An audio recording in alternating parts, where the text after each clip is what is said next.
Good morning. This is the Affordable Housing Growth and Development Trust Fund Board meeting of February 23rd, 2024. Seeing it's 9 a.m., we'll commence the meeting. I'll please note that in accordance with Mass General Law, Chapter 30A, Section 20, the chair must inquire whether anyone is taping this meeting and to please make their presence known. Okay, seeing none. I'll do a roll call vote to open the meeting. Laura Schufeld, Present. Mark Milne, Present. Andy Clyburn, Present. Mark Ells, I'm here, and Wendy Northcross does not appear to be here yet. So when she joins, I'll note that she is joined, if that occurs. Do we have anybody from the public wishing to speak at this time?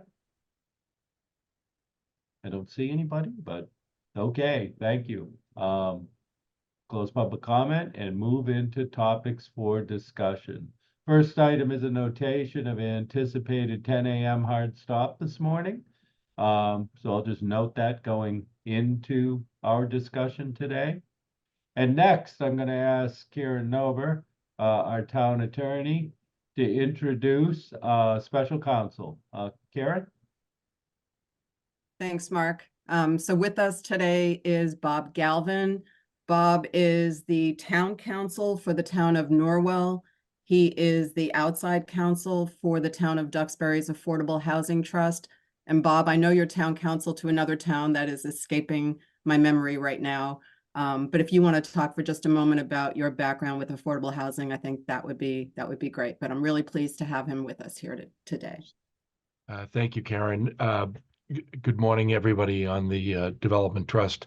So my name is Bob Galvin. I'm an attorney. I live in Marshfield. My office is in Duxbury. I've been a municipal attorney for 32 years. I represent as town council the towns of Norwell, Marshfield, and Stoneham. I also represent a number of other municipal entities, but of particular relevance to you all, I represent the Duxbury Affordable Housing Trust as their special counsel because KP Law is counsel for the town of Duxbury.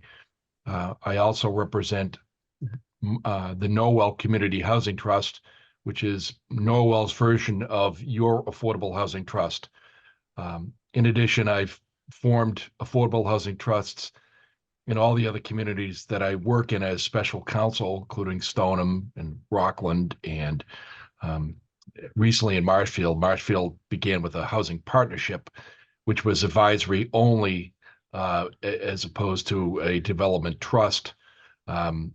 And Marshfield has finally accepted the fact that the trust is the best way to facilitate the preservation, development, creation of affordable housing, and we've eliminated our housing partnership and created an affordable housing trust. But I've been working with affordable housing trust since 2005 in a variety of ways to continue to acquire affordable housing units, preserve affordable housing units that existed that are expiring. Sometimes we have them foreclosed, and in addition to that, I do have a practice outside of the communities that I work in, where I will represent either abutters and or developers on select projects. I rarely represent developers on 40B projects, but I have done that in the past.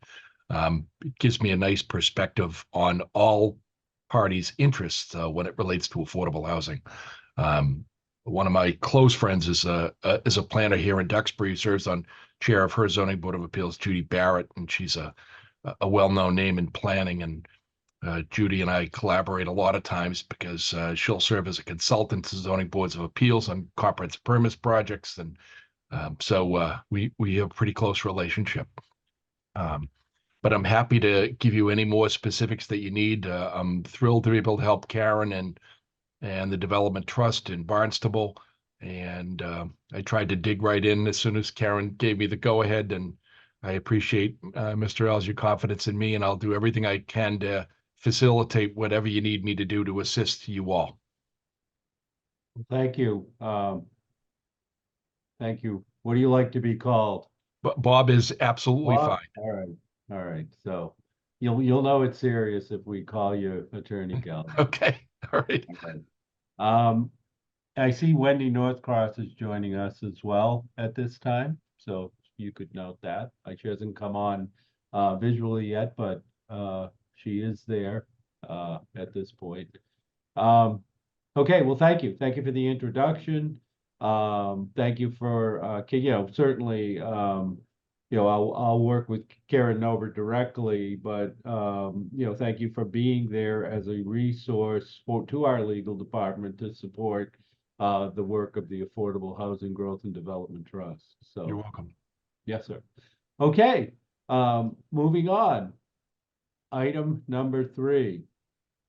Discussion of mortgage lien options for duration and recommendations for trust policy. This is something Karen and Bob were going to discuss with us. Karen? I'm actually going to turn this over to Bob. I know he gave the board a memo where he discussed some of these items, but I think it would probably be helpful if he had that discussion now with you. Okay.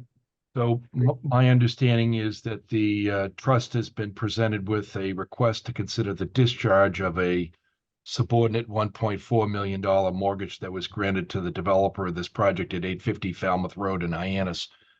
My understanding is that the 10 units that were contemplated in the project have been successfully deed restricted and are fully occupied, and you've been asked by the developer to consider this discharge.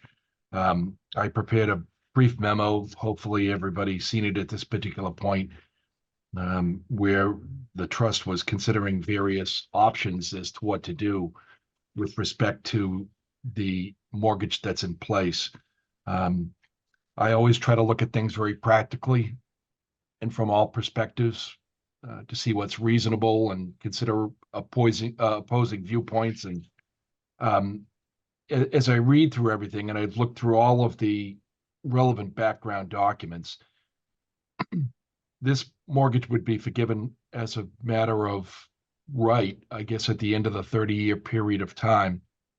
So at least there was a expectation when the mortgage was originally granted that that mortgage would be in place for 30 years. And I think probably for good reason. Not only is it important to create and restrict the housing perpetually, but it's important to continue to maintain it. From time to time, things occur, foreclosures. If you haven't experienced it, a lot of times people get very frustrated once they've been in these places and they don't want to have they'd like to see some gains in their projects and recognize them, and they're somewhat hamstrung by the affordable housing restrictions. But most importantly to me is that there's continuing reporting requirements and things of that nature that extend over this 30-year term. And it would not be my recommendation to discharge the mortgage. It wouldn't be my recommendation to do anything other than to consider allowing the developer to refinance. I'm going to maybe make the assumption that you might be able to gain more favorable loan terms on the principal loans that precede this. And my understanding is there is one that precedes this, and the affordable housing mortgage is in second place, and then there appears to be a small third that might be behind. I probably would be amenable and recommend to the trust that you consider allowing the developer to tap some equity or possibly even gain a more favorable interest rate by agreeing to subordinate to a refinance mortgage, provided there was a reasonable amount of security for the ongoing obligations. And I think that properly recognizes that we don't want to be an obstruction to the maintenance of nice affordable housing there and potentially capital improvements that need to be made, or the developer's ability to gain more favorable financing terms, or probably even tap into some equity. But I do think, given the original expectations and the continuing obligations that exist under the grant agreement for reporting and maintenance of this affordable housing, that it's most advisable to not discharge that mortgage and to take on a case-by-case basis a request like this to subordinate to a refinance mortgage or something like that. And I think that's fair to everybody here. We don't want it to be a noose where it causes a real problem with this development, but we also want to make sure that we keep this housing on our subsidized housing inventory and do all those right things. So that would be my thoughts on the topic, and I'm happy to answer any questions and discuss any of the other options that the trust was considering. All right, thank you, Bob. Okay, seeing that this isn't a specific item at this time, though, you know, you kind of laid out a case before us or a matter before us in the opinion. Trust members, are there any questions at this point of Bob? Yes, Laura Schufelt, please. Hi, Bob. Hi, Um, good morning. I'm well, thank you.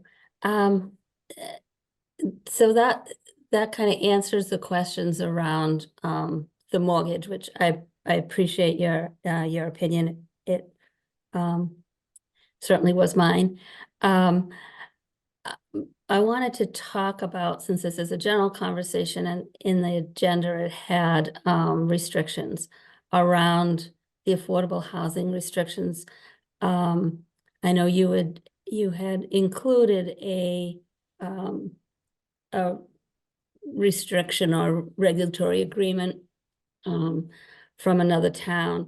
And I wondered whether that was SHI compliant, because it doesn't have the state is, or any of the subsidizing agencies as being a party to the agreement, except to certify that it is compliant with 184, which allows the restriction to be in perpetuity. I know in the past, the town has always used the LAU LIP restriction. We have, as you know, the state doesn't like any changes to that and doesn't really allow many changes to that template.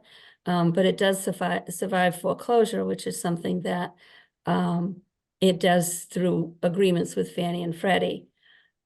So just asking the question, it also, the one change that the town has been successful in getting approval for with the LIP restriction is allowing the town to insert language allowing for dual enforcement, which is the town has had to request that every time we've tried to use it, but it's been approved, for the last probably 10 years since they started using that.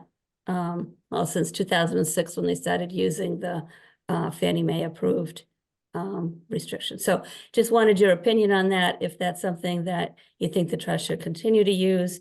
I think the Wenham example puts a lot of responsibility back on the town that right now the state is partnered with us on. So the only way you can gain the perpetual protection, which I think we're all looking for the affordable units, is to actually have the state approve the form. Yeah. Short of that, it just becomes an ordinary restriction that it could expire. I mean, Right. the statute does say that an affordable housing restriction can be perpetual, but in order to gain that perpetual, you always have to have now Executive Office of Housing and Livable Communities approval. Yep. So what I was given in the other circumstance involving 50 Yarmouth was a kind of a simple restriction. Oh. And I just quickly tried to generate one from another community that appeared to have been approved by the state. Even though it doesn't have the state approval form, I do believe that one was approved by the state. And we may be missing that page of it. But I would definitely be recommending that we stick as closely as possible to the state's LIP form, because that is tried and true and been approved and gets approved. And I agree with the dual enforcement. So Okay. But I just tried to give up another alternative and explain there had to be a pronouncement in the public interest, why it was there, and I did reach out to the executive office over the last couple of days to see if they had any other forms that might be acceptable to them so I could provide more alternatives, and I haven't received a return call yet. They're on vacation. I tried yesterday too. Okay. Thank you. All right, board members, any other questions at this point? Okay. Seeing none, thank you, for that discussion. Turning over, anything else relevant to item number 3? No, thank you. Okay. Thank you, thank you. Okay, moving on, item number 4. Linnell Landing, 50 Yarmouth Road, CCR Holdings continued. Request for phasing and changes to proposed grant agreement. And this is Jake Dewey and attorney Bernie Kilroy. Who will be speaking on this one? I can give a quick, intro. Right. Thank you. Thanks, Jake. Good to see you. Good to see you. Thank you all for being here again. Jake Dewey, owner of CCR Holdings and developer trying to make this project move forward. I think we're 95% there with Attorney McLaughlin, and then at the last meeting, he was unfortunately no longer with us. And so we've worked in the last couple days, I believe. Attorney Galvin has reviewed and made some edits to the agreements to incorporate. The biggest change was Laura's request at the last meeting that if the units were ever to be condoized, it had to be approved by the board.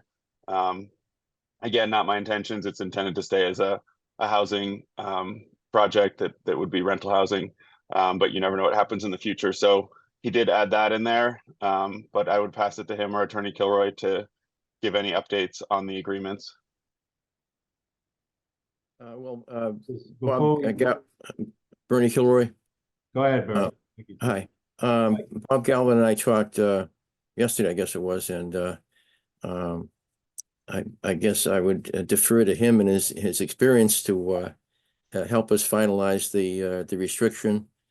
We talked briefly about a mortgage. I don't know whether that's still in the requirement of this deal, but I'd be happy to try to finalize the both the recordable restriction and the grant agreement with Bob and move forward. So yes, right. sir. Thank you. Bob, did you wish to speak to this? Yeah, I'll jump in for a second. So I happened to be working last weekend, and I was given the grant agreement. So what I tried to do is review everything that I had about the project, including the memo that I got from Elizabeth Jenkins, and I probably substantially reworked the grant agreement, but I don't think I changed the substance, and I think I made it a lot clearer as to exactly what was being restricted and how, and because there's some restrictions that are perpetual, and then there's some restrictions that have a 20-year term. And I think once the formatting issues are solved, I think that there's probably only one material question that I would have for the trust, and that is, are you looking for that note and mortgage arrangement that you have with your other project? And if you are, it's probably a pretty quick modification to the grant agreement. We have draft note and mortgage forms that I wouldn't be proposing to change significantly other than to make them applicable to this particular project. Yeah, And not then, me. yeah, and then the affordable housing restriction that I was given, I think, was a valiant effort to try to keep it short and sweet. But my concern would be that would not withstand state scrutiny. And that's why I generated just another potential form that was a takeoff on the Wenham form. And, that too is a lip type restriction, but it is not the model form that's used by the state. And that was the other reason why I called the executive office yesterday, because I wanted to see if they had any other versions of the form that could have been simpler, where, you know, there was just CPC funding or trust funding involved that they would accept and approved. And I wasn't able to, as I indicated, to speak with anyone yesterday, but, you know, I think we can get a form together in very quick order, whether it's the lip form that the state wants, and I'd be happy to work with Attorney Kilroy and participate in the drafting if that's in everyone's best interest, so that this gets approved. But I would still need some guidance from you all as to whether you want the note and the mortgage aspect of this, which frankly, to me, principally relates to the ability to claw back the money in the event that there's a default or a failure to maintain the units as affordable units for some reason. Okay, well, thank you, Attorney.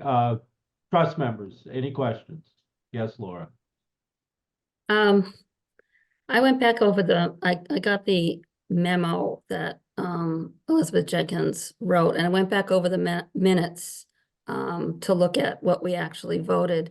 And because I couldn't remember ever agreeing to a 20-year restriction, and I couldn't find that in the minutes, that we ever approved a 20-year restriction for the 100%.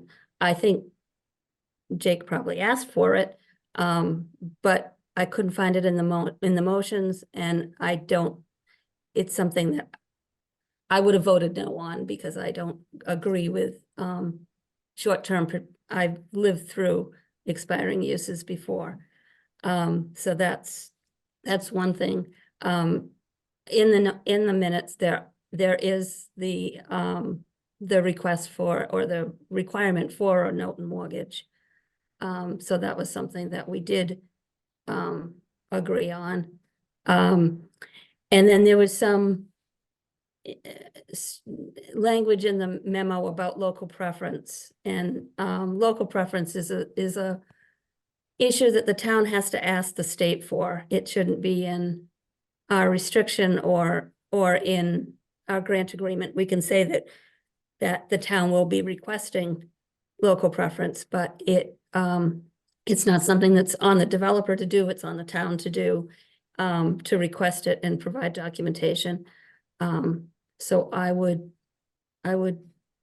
say that it's moot to have it in the agreement, because it's not enforceable. So I would leave it up to the town to do that if that's what the town is looking for. And it had, you know, not sufficient categories of local preference in that memo, that would be acceptable. So those are my comments. Okay, Laura, thank you. I'll still stay with board members, and then I saw Mr. Dewey have his hand up. Board members, any questions? Okay, seeing none at this time. Jake? I just wanted to get back to the 20-year restriction, and I would actually push it back to Attorney Galvin. That was something that came in his revised agreement. It was not something that we had put in there in a year. It wasn't something that I had asked for or actually anticipated. I was kind of surprised it was in the agreement, to be honest. And so maybe is there a reason it has to be that way, or that's just, I didn't know if that was something to do with the state. So I would ask him. In the memo that I got from Ms. Jenkins, there's a mention of the 100% units being affordable for 20 years. And I guess I interpreted that to mean that that's what was being proposed and maybe was approved. So that's probably on me if it wasn't in the proposal, or it's not being proposed, but that's a very simple fix. We can call them all perpetual restrictions. Okay. All right. And then the only other thing was on the mortgage, you know, if that's like Attorney Kilroy and I think he spoke to Attorney Galvin about it, you know, the feeling was that the board was getting, you know, this wasn't a situation like some of the other projects where the money is being advanced before, you know, things are provided, that we were completing the project and then the money was being advanced once the restrictions were in place. But obviously, if the way the board's going to go forward is that we're always going to have mortgages, you know, we'll accept that. But the rationale there was just that we aren't advancing any funds from the trust until the restrictions are in place. These units exist. You know, it's not a give money to have something built over the next 12 to 18 months kind of thing. Okay, Laura, please. I'll just say that the reasons for the note and mortgage are to secure the money, not just the money, but to secure the affordability long-term. And that's, because the grant agreement and the restriction, although it has enforceability in the restriction, it has not proven to work very well when it's, when you only have a restriction. So I think the trust has always had the trust has always had, not that we always have to do it the same way, but it definitely is a way for us to better secure the affordability and the conditions of the grant agreement, as well as protect the investment. Okay, trust members, does any of the members have any recommended action at this time for the board to take, or do we allow the attorneys and proponent to rework this and bring it back to the board? Laura, then Mark. I was gonna say, I believe we've voted this just to have the staff prepare, or outside counsel prepare documents.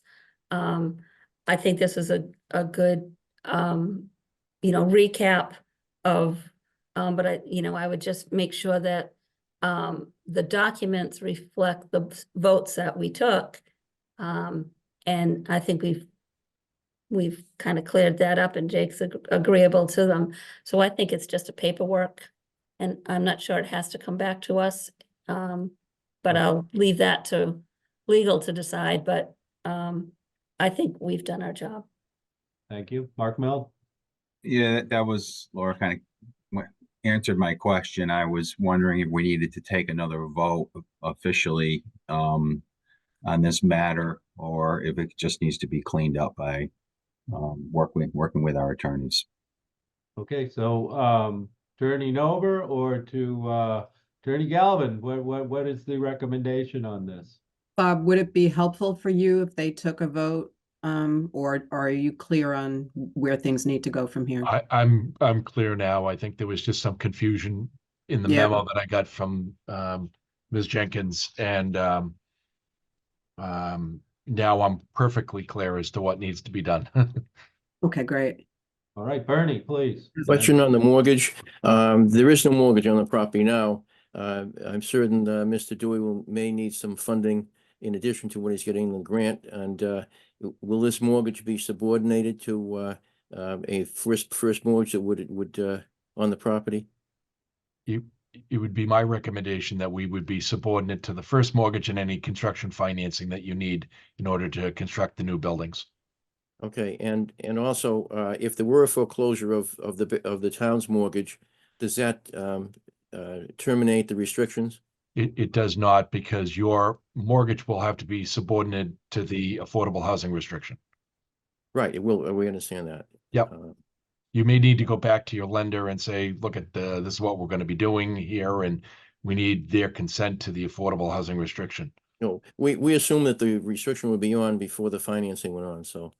Yeah, if there was an one way or the existing other. mortgage, though, that you were going to keep, and then you were going to add construction financing. Yeah, there's no existing mortgage now. There's no on mortgage. the Oh, property. okay.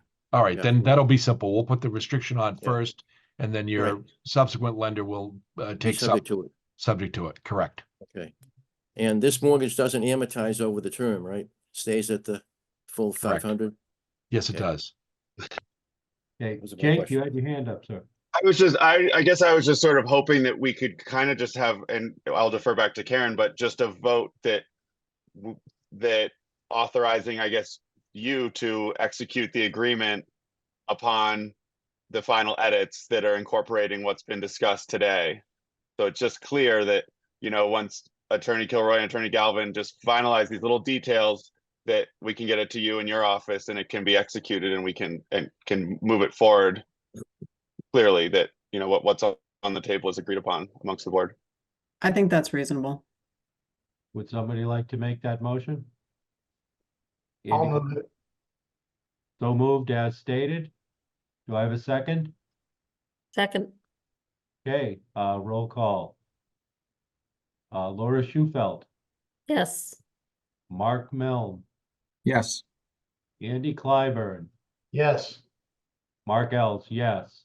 And for note, it looks like Wendy Northcross may have lost connection, so she is not with us at this time. And Jillian, you're clear on what that vote is? You're muted. You're muted, Jillian. You're muted. Jillian, you were muted. Sorry, yes, I do. And I very much appreciate having that clarified. Thank you. And thank you, Jake, for verbalizing it. Thank you. Well, thank you, you know, Attorney Kilroy and Mr. Dewey. Appreciate it. Thank you guys for all the work. Yes. All right, Thank you Moving- for working with us on it. absolutely. Thanks, Jake. All right, moving on.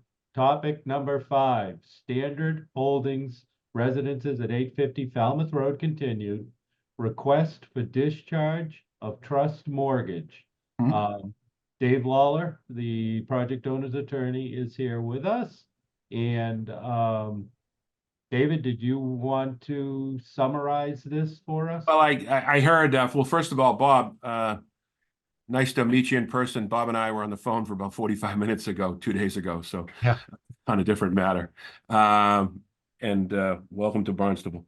Well, obviously I heard the recommendation of the new special counsel with respect to this issue, and I can't imagine the board's not going to follow his advice. So would it be, I guess it's probably prudent just to withdraw the request unless there's some type of reason the board was going to go against Mr. Gavin's advice in this matter.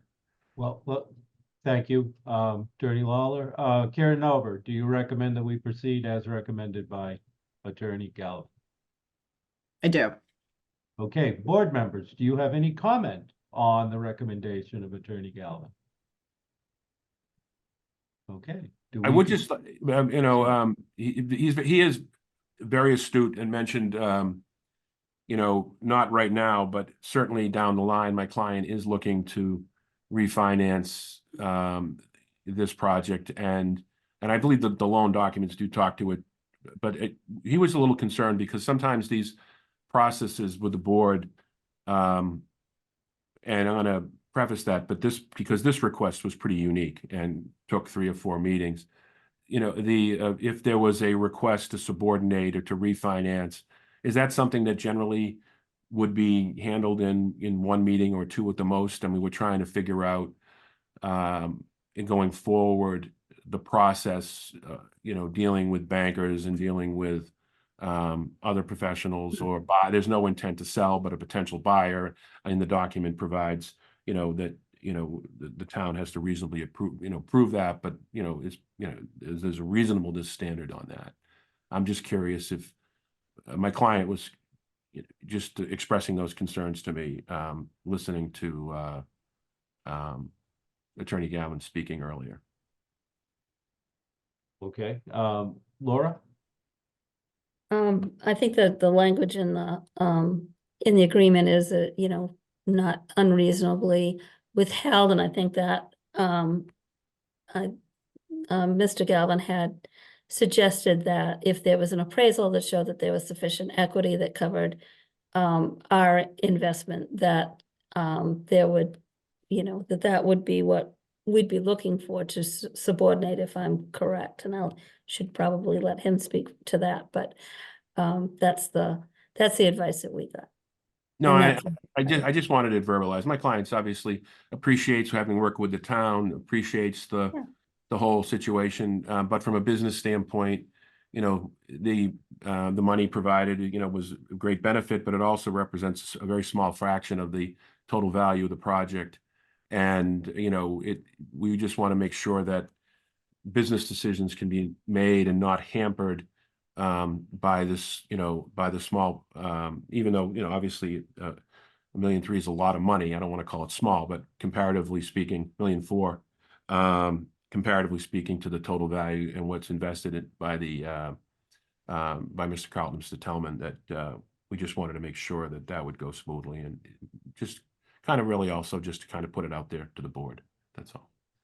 So I guess I have nothing. I don't think a vote's necessary. I'll just I'll withdraw the request based upon what we heard this morning.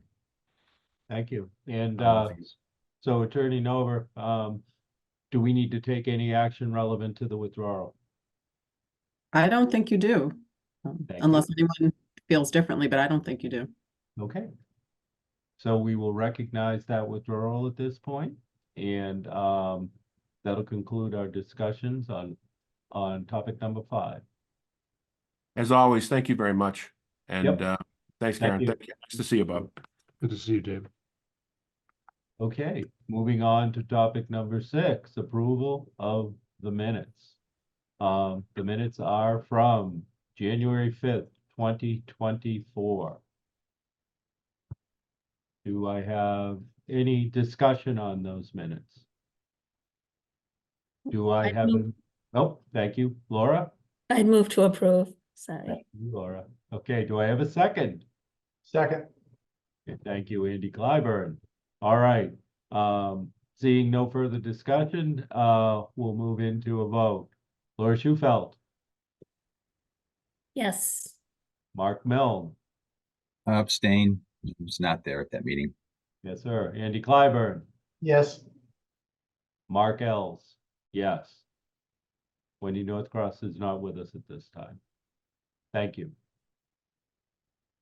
Okay, moving on. Topics for future meetings and agendas. Is there any discussion on topic number 7?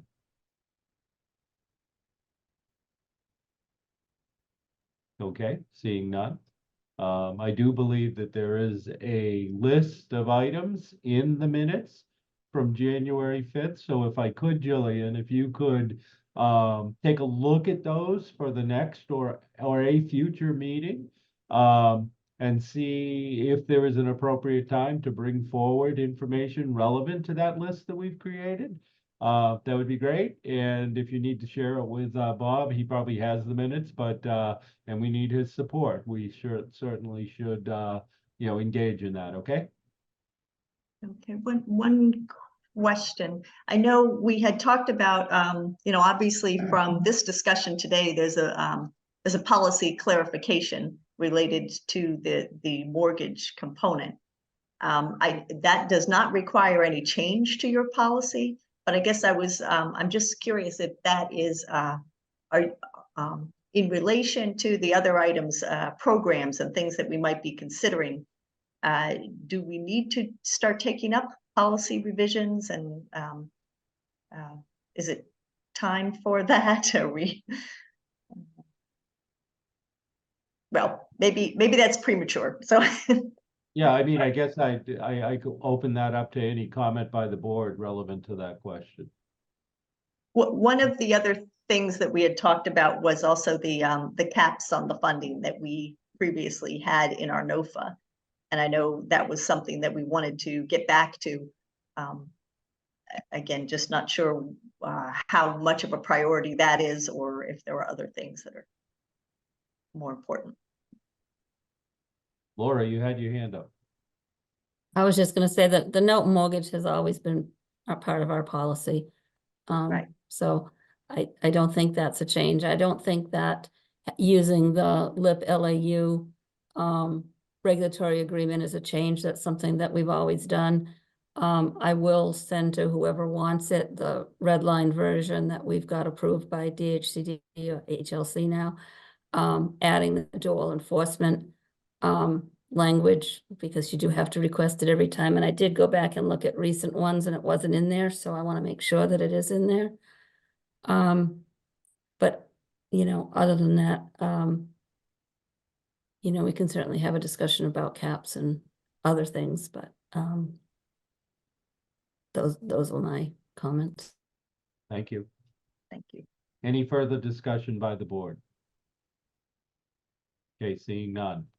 We'll move to matters not reasonably anticipated by the chair. I do not have any at this time. Does the board have any comment on that? Okay, seeing none.